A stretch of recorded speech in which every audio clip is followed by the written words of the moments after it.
What's up, RockRevolt? Shabby sitting here at Mushroomhead. So if you go ahead, would you mind introducing yourself? Hey, what's up, man? I'm Skinny, drummer of Mushroomhead. Want to say what's up. Here we are, Mayhem 2014, best place to be on earth. Sure is, man. So the tour is wrapping up. We got only a couple of dates left, thankfully, right? Yeah. But it's kind of mixed emotions from what I'm hearing. Like, people have been on the road so long together, this family, feeling and sensation.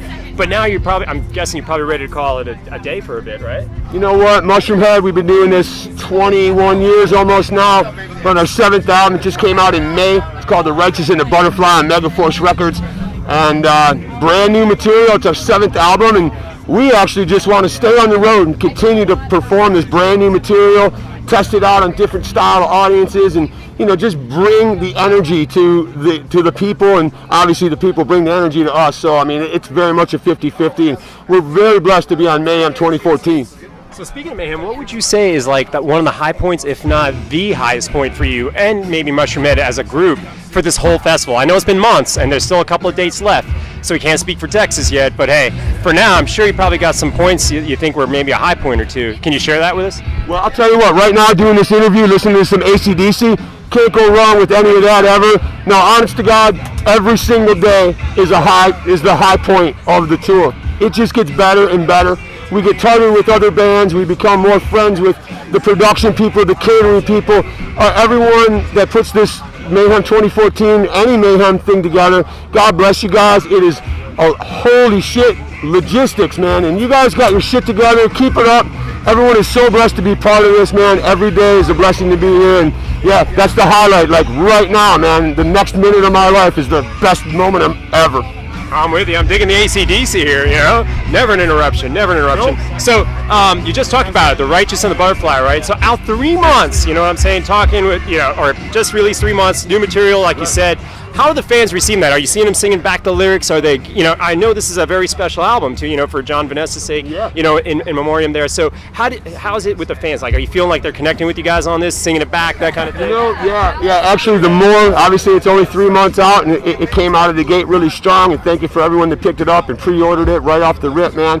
It means everything to have that kind of support in metal today, in music industry, period. Thank you again for bringing up John and Vanessa. There was very much an afterthought. We wrote the album, and then it was very much the proper thing to do is dedicate a piece of art and a piece of ourselves that we felt so close to, and we very much missed those people in our life and thought of them quite a bit while we made the album. So that was the proper dedication to do that. As far as the crowd singing, yeah, every week you see more and more people, singing the new songs. Like on this tour in particular, we only play 25 minutes, but we pull off 2 brand new ones, which is we open with Our Apologies, and our 3rd song is We Are the Truth. And we've been fortunate enough to bring out Jackie LaPanza from Unsaid Fate. She comes out for the last 2 Mayhem dates as well. She probably did 5 or 6 with us. But we just keep the song in the set list whether she's here or not, because it's really high energy, man, and it means everything to us. That is awesome to hear, man. It's got to be that awesome feeling hearing the crowd sing those words back to you. So talking about this album on the label, how's it working with the label on this last or most recent production? Were you guys able to work well with your own arrangement, your own stuff? Like you said, this is a very special album. Yeah. So do you have like a good feel with the label working with them on this one? Yeah, man. The Righteous and the Butterfly on Megaforce Records. We've been with Megaforce. This is our 3rd album with them, so probably 7 years, maybe 8 years. So long I can't even keep track, but Robert and Missy run that place over there with an iron fist, and they understand art. They totally gave us free reign to do whatever we wanted, and just to be comfortable and just have fun and make the best record of our career, which I really truly feel it is. On top of that, they really get us visually, so they let us do massive, crazy packaging, embossed and foil, and 9-panel CDs, gatefold vinyl, colored vinyl, 7-inch picture discs. They get it, man, and very much it's one of those, when you were a kid you wanted the prize in the cereal box, not the cereal. So they understand, man, we're all about the prizes. Yeah, that's a great analogy. I know exactly what you mean, almost like the Cracker Jack thing. Yeah. So I'm going to take it back a bit. Mushroomhead, obviously arguably one of the hardest working bands out there, always on the road. You guys started out this year phenomenally. You were down at Soundwave in Australia, you know what I mean? I think that's for the first time, right, if I'm not mistaken. Absolutely. So how was that experience, like going out down under, if you will? Very cool. Coming from Cleveland, Ohio. The Soundwave Festival happens in February every year, which is Australia's summer, if you don't know that. We're in Cleveland, Ohio in February. It is not summer. It's anything but. So to get the fuck out of there was awesome. Not to mention we got to do like our side dates with Korn and Zombie. Got to become really good friends with those guys. I don't know if you got caught our set today, but Head from Korn was out playing water drums with us, and it's very much becoming a very unified camps throughout this. I think that's one of the highlights of Soundwave and Mayhem. A lot of the same bands were on both tours. So we got to Mayhem, was very much college reunion, high school reunion. It's like, oh dude, I just saw you 6 months ago, and here we are doing it again. And now people are sharing the stage together. We've been hanging out with the Pound and Burning Body a lot, and I love that band. That Arima, they're on Victory Records out of Canada. Oh my God, one of the best death metal bands ever, and the drummer is just sickening. Seriously, that dude and the Wretched dude are some of the best. And Suicide Silence, I mean, there's so many now that I start burning it down. Some monster drummers on this tour. Get out here, only a couple days left, May of 2014. No, that's awesome. Yeah, I heard about the water drum stuff. Did Ray join you guys for Korn? Not yet. This is calling him out. Got a couple of days left. Gotta do it, Ray.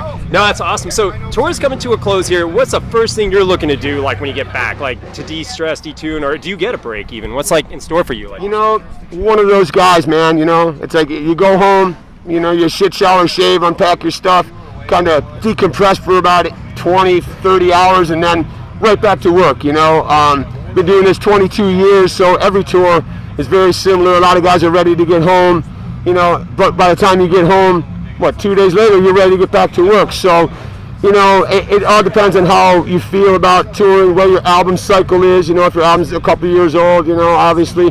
Ours is not. It's brand new, and that's all we want to do is play the Register and the Butterfly for all you. That is awesome. So is there any plans for this fall to continue on the tour, like you're saying, after this break maybe, and then maybe into 2015? Is there anything you can share with us yet? I know some labels, some folks aren't allowed to speak of it yet, but are you guys able to share anything yet? Well, apparently it's official. We're going out in the month of October with 3-6 Mafia, Mushroomhead, and ICP. So look out, man. We are bringing the Shock Fest everywhere. That's insane, literally, with ICP there. Yeah, that's going to be off the chain, y'all. That is awesome. Awesome. So I won't tie up too much, man. Thanks again for chilling with us for a bit here. If I were to ask you, who has been your major influence, to get you in this whole thing altogether, or if you can narrow it down to, one or two, artists or genres or anything, who would you say it was or is? Man, that's a really hard thing, especially for a group like Mushroomhead. We're influenced by everything. It doesn't matter if it's comic books or movies or video games or just straight up portrait artists or tattoo artists. We love art in general. It doesn't matter what format it is. Mushroomhead is just fortunate enough to choose a format that is audio and that can be shared around the world and by the masses. Just to wrap it up real quick, I always say, Mushroomhead, we are not rock stars, we're artists. That's awesome, man. Well, thanks so much. Mushroomhead just killed it here. You only got a couple of dates left to check them out. If you don't see them now, you just have to catch them after their break. RockRevolt, peace out.